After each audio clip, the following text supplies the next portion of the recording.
of like today we're just gonna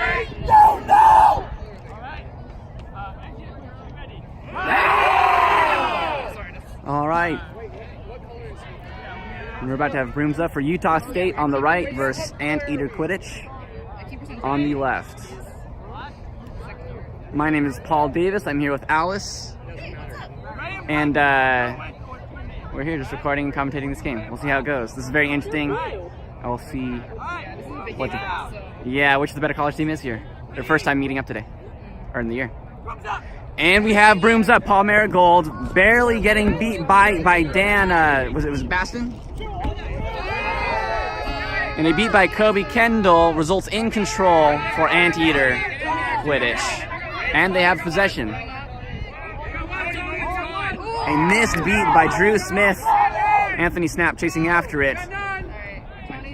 A couple drives in, but a good solid defense. But here's another side. A nice little shot from Anteater Quidditch.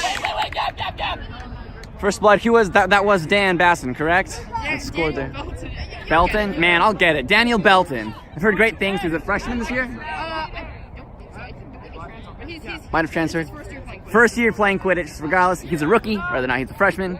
Karen Von Bar, the iconic member of Utah State at this point, or has been really for years, bringing up the quaffle. A missed beat on Drew Smith results.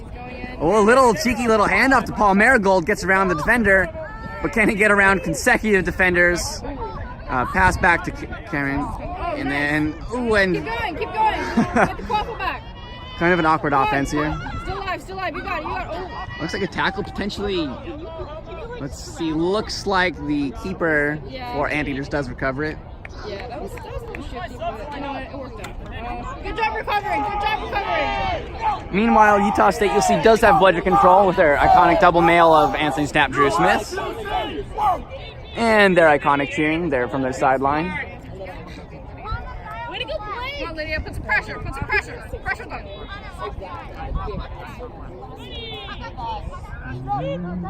You're on your lap. Good carry. Wait for your time. Okay, each team just kind of testing each other out, toying a little bit, seeing if they can't create some sort of advantage. Both beaters being very patient here, as well as the chasers. Nice beat by Anthony Snapp into a turnover. That will be a fast break for Utah State. Oh man, the double mail set of Utah State really showing their strength. Paul Marigold, just easy goal down pitch. That's what you'll see Utah State do to punish teams that they can outcompete with their beaters on, as well as if they can get a good stop from their chasers on point. Looks like we do have a sub here, Dan going out for number 12. Tyler Hodges now carrying the ball up the field.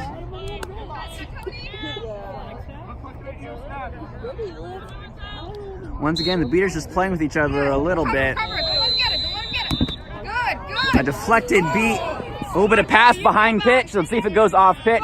Looks like play is staying live, but a bad pass gets intercepted by the keeper, Cameron Von Bar. Charging down the field into one beater. We'll see if he has a pass option to dish it off to. A good wrap does slow down, as well as the defensive beater slows down Cameron. Dishes it over. It looks like Utah State will be running a 1.5 against Kobe Kendall. And the pick. Dishing it back to Cameron. Come on, good pressure. Don't let him take it. Good wraps, forcing a mid-range shot that does miss. Good job. Good defensive drive. Good defense by Anteater Quidditch. The score is 1-1.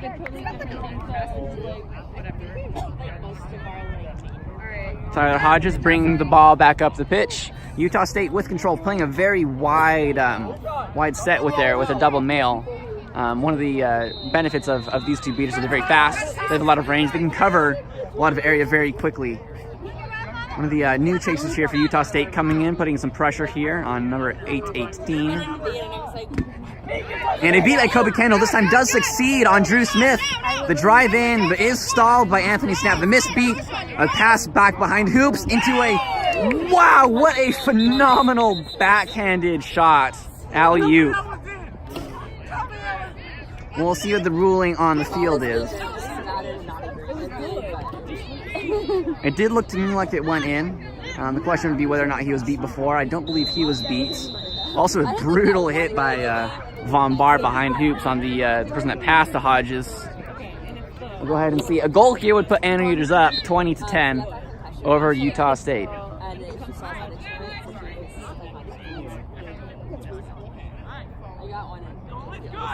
Looks like the goal is called good. Utah State is now down to Anteater Quidditch. It's 10-20. Isn't it supposed to be the other way around? Do you mean the other way around? Sorry, my breath's a little. My voice is a little raspy. I've been coaching a lot from the sideline today. Okay, there we go. He's figuring it out. Okay, interesting order. That's fine.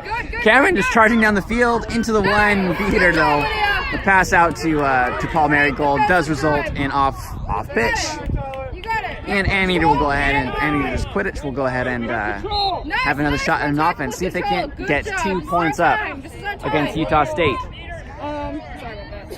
Anteaters do have control. They have Lydia and Kendall out here. That was a little redundant.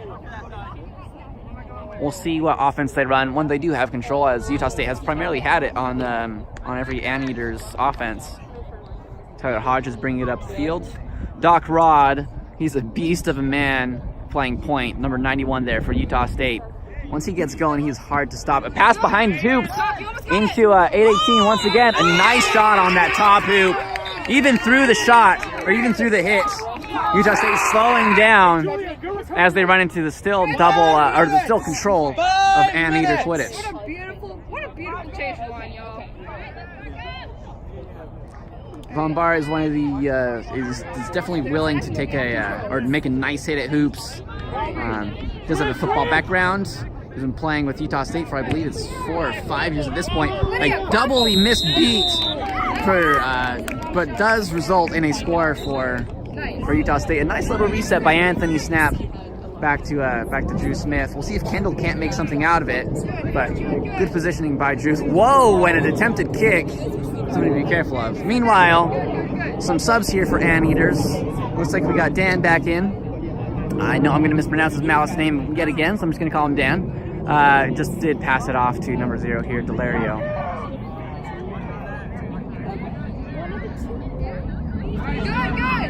Looks like they're beating out Doc Rod, that big point, and bringing up Amber Zahner. But continues to move around. I missed the pass. Cameron Barr pulling up on this ball carrier, number 818. The beat hits Cameron in the face from Snapp, but does result in a score for Anteater Quidditch. That puts them up. This will put them up 40-20. I apologize, I haven't been all the way up to date on score. This will be 40-20 Anteater Quidditch. We'll see if Cameron Von Bar will be okay. Looks like he does have a bloody nose. I imagine it won't be too much of an issue. Hopefully it's not a broken nose. Meanwhile, Kellen Huber will be subbing in for him, making his first appearance of the game, number 6, and some striped socks. He's one of the, really the iconic seeker for Utah State. You'll see him, he has a wrestling background, very long arms, very long legs, able to create some unique advantages for the snitch. But if Anteaters is able to pull out of range, they're already up 2. That might negate that strong seeking ability of Kellen Huber, that is. What's game time? 7 minutes. Okay, so we're at 7 minutes of game time. 7 minutes. Looks like we've had about 2 minutes total of stoppages so far. Play is remounting. Anteater Quidditch does have control. You'll see Timothy in there, now beating. And Kellen Huber bringing up the quaffle. Drew Smith subbing out for Adam. I'm not sure if his last name is one of the new beaters here. One of the rookies for Utah State.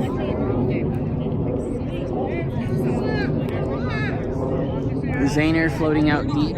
while Huber and Rodman, or Doc Rod as they call him. Nice little dodge by Snapp on that beat. It does result in control for Utah State, but a lot of up top pressure. We'll see if they can't, if Anteater can't turn that into, oh my, and a missed pass. A nice beat, this deflected, but please get that quaffle. And some chaos around the hoops. A miss, a beat hits one of the chasers, but the wrong chaser. But looks like it's just enough as Utah State is able to recover the quaffle. Huber walking it back up again. And Anteater Quidditch with control. There are splits that holding just fine against this double mail set of Utah State. It's very rare to see Utah State do a split set. I think they might just not have the right numbers to do so. A missed beat by Snapp, but then a follow-up beat does result in the beat of Timothy. A beat or a tackle by Snapp. Meanwhile, though, Doc Rod up top getting wrapped up, but he's pretty hard to take down. He goes ahead and recovers the ball. Shouldn't be an issue as far as a turnover, but Anteater Quidditch still with control. Setting up side to side, just like the standard that many teams do. Game kind of in a lull as Drew Smith subs back in. Looks like Anthony Snapp needs a little bit of a break. That did look a little bit intentional from the keeper there, deflecting that bludger. That's a push from behind, but Huber scores anyway on a little shot. It's now 4-3 Anteater Quidditch. I think technically he's not supposed to touch the quaffle even though play is stopped. That's okay.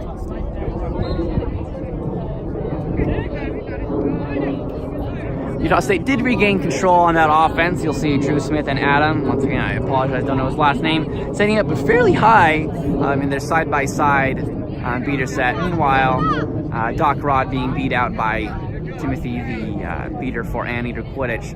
Anteaters have been very patient in this game, looking for opportunities. A beat by Smith onto the sole bludgered beater. And that'll be a reset used by Anteater Quidditch as they cross back substantially over the line. Yep, and there's the call from the ref as he didn't immediately cross back over. All things told, though, nothing has happened just quite yet on this offense. A little bit of chaos, but no end result thus far. Amber Zahner playing some point on, once again, 8-18, the keeper for Anteater Quidditch. You see Adam pulling up pretty far, pretty aggressively. A nice beat by Smith, but then the distraction may just take the bludgers out of the game just enough. And a couple quick passes from the keeper to the chaser to the female chaser of Anteater Quidditch does result in another goal for Anteater Quidditch. Anteater Quidditch is now up 5-3 against Utah State. Huber walking up the pitch once more. Both beaters for Utah State playing very aggressively, pulling it very far. You see the other recording crew here, a barely missed shot, it looks like. One of the rest is calling it good. Looks like it was missed to me. Meanwhile, a bunch of chaos way back there. Sorry, I can't see too well. Amongst all of it, along with the beater help of Anteater Quidditch, though. UC Irvine, excuse me, does get the turnover. So Anteater's still up 20 points, 50-30 over Utah State. Game time is approximately 11 minutes, probably a little bit more than that, as Anteaters slowly bring up the ball. A nice beat on the beater, but then both beaters coming out of the game. We'll see if Huber, was that not a beat? Looks like the beat did hit the keeper, barely missed the female chaser of Anteater. Brings them up 60-30 against Utah State. We'll see if they can't get control of this. It looks like Cameron Von Bar might be out of the game. Paul Marigold has a green headband on. We'll go ahead and see how the game shapes out. Really one of their core players. A bludgerless drive for Doc Rod. A little bit of shot just gets blocked. And is fallen on by several different chasers, primarily Anteaters. It looks like they will clean this up. But with the keeper being in the keeper zone and some yelling by an Anteater player, I don't know what just happened there. At the end of the day, we did have Anteaters get yet another defensive stop. Utah State really has not been effective on offense for several minutes. A beat by Adam, really mostly pointless. And Utah State actually gives up control off of a reckless beat by Smith, missing the ball carrier. Anteaters only have one bludger up here. The other one is well behind hoops on her way up. But Utah State only has one as well. Hodges playing very patiently up top as he dishes it off to us, one of his easy pass options. Pass back to Hodges. A little beat on the point, number 39, one of the female chasers for Anteaters.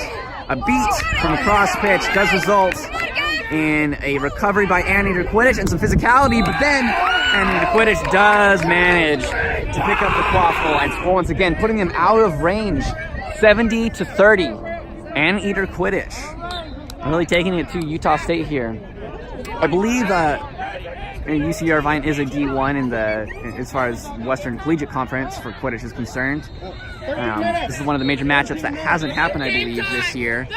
This will be one of the defining moments for both of these teams to see really where they sit in the standings. A beat by Adam does result in a little bit of chaos, but it looks like Utah State could get control here.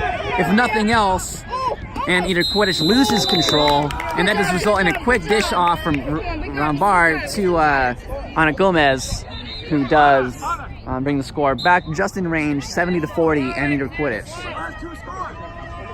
What do you get exact game time?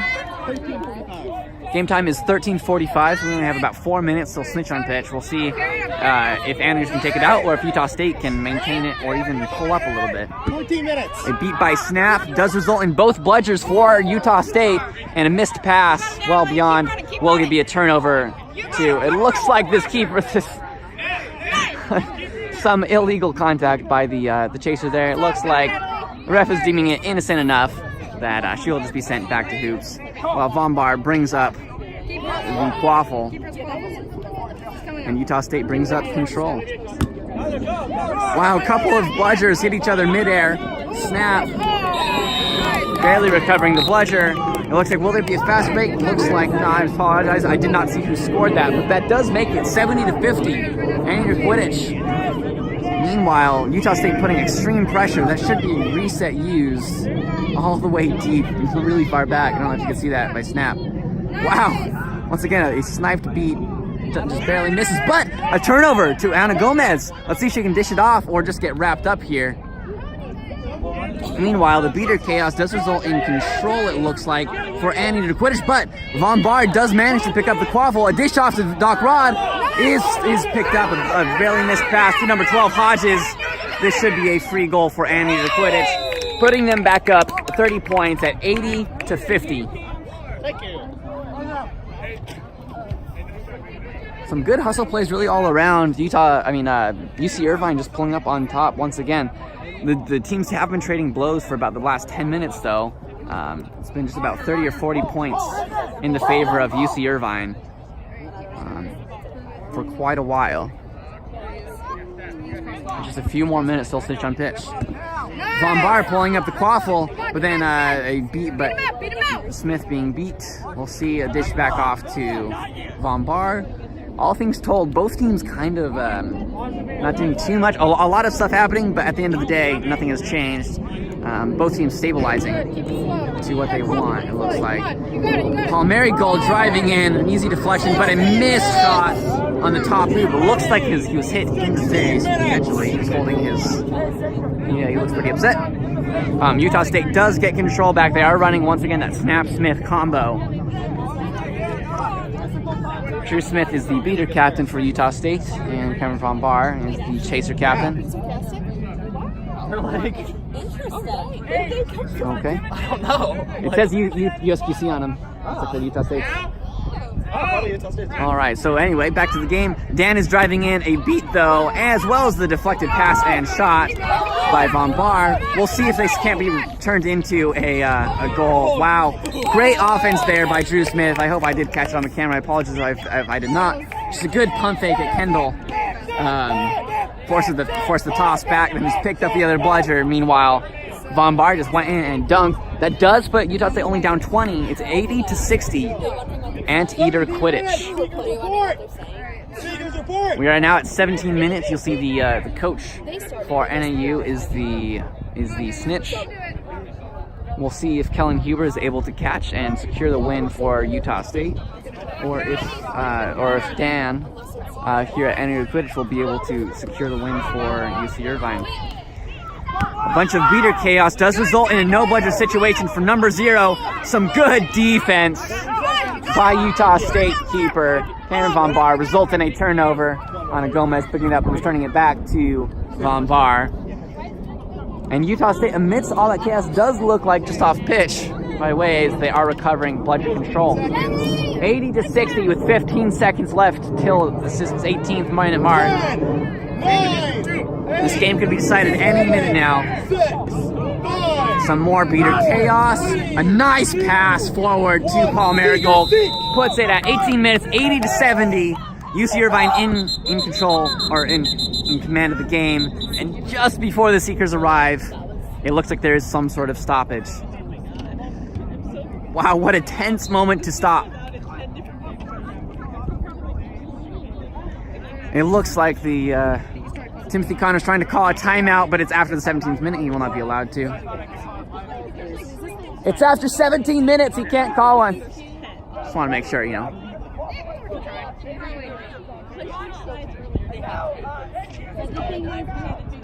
What? I definitely don't think they're allowed to call a timeout after the 17th minute. As in fact, I tried to last game right at the 17th minute and was denied, but that's okay.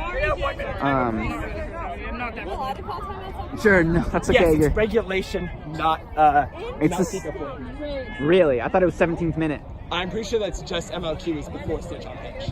I could be wrong. That's the way I've been doing it today, so I'm going with consistency. We definitely, yeah, as long as you're consistent. Yeah. On the other pitch, at 17 minutes, we tried to call a timeout. I am pretty sure that's just a common thing that came from the MLQ, but I'm like... I guess I'm not familiar between the differences. See, the reason is it wouldn't affect anything in this like it would in MLQ, because MLQ, since you can call it when play is so ongoing, it could affect the snitch. This can't affect the snitch. Sure. I wish, side note, I've said this I think in the last time I commentated a game, but I wish you could call a timeout at any time, not during a stoppage. It's extremely frustrating when you need to regroup with your team, you need to go ahead and get them organized, and then you have to wait till somebody gets injured or a hoop is broken. Almost makes you wish for bad news sometimes. Anyway, back to the game. We are at 18 minutes, basically on the dot. Seekers were released. UC Irvine is up 10 points over Utah State, and it looks like the timeout will be ending. The score 80-70, and it's either Quidditch. We will see who does have control. I have no clue, I'll be honest, amongst all the chaos. The snitch is slightly on the side of Anteater Quidditch, and here the play is resuming.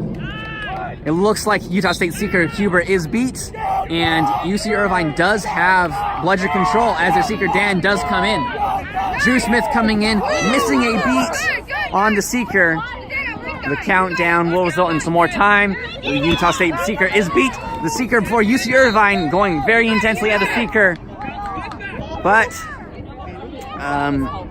he is not beat. He is still good to go. And Huber actually coming in for an opportunity, just almost gets a snag. But once again, the snitch falls down. Very unfortunate when a snitch does continue to fall down. Wow, so close to a good catch. I do believe the snitch was down at the time. Play has not stopped. Meanwhile, the score is still 80-70. It looks like plays won't even be stopped. The call was called no good. Pull was called no good, excuse me. Meanwhile, snitch, as far as beaters, let's see, there's quite a bit of chaos. Utah State, I see, has one. It does look like Anteaters does have control. Once again, the snitch falling down. He might want to see if he can't get a little bit more control of his feet. And it looks like a good catch amongst the chaos. I don't know if a 3-second cooldown was called. Regardless, the score is 80-70. This would be an Anteater win if this catch is called good, as the refs deliberate.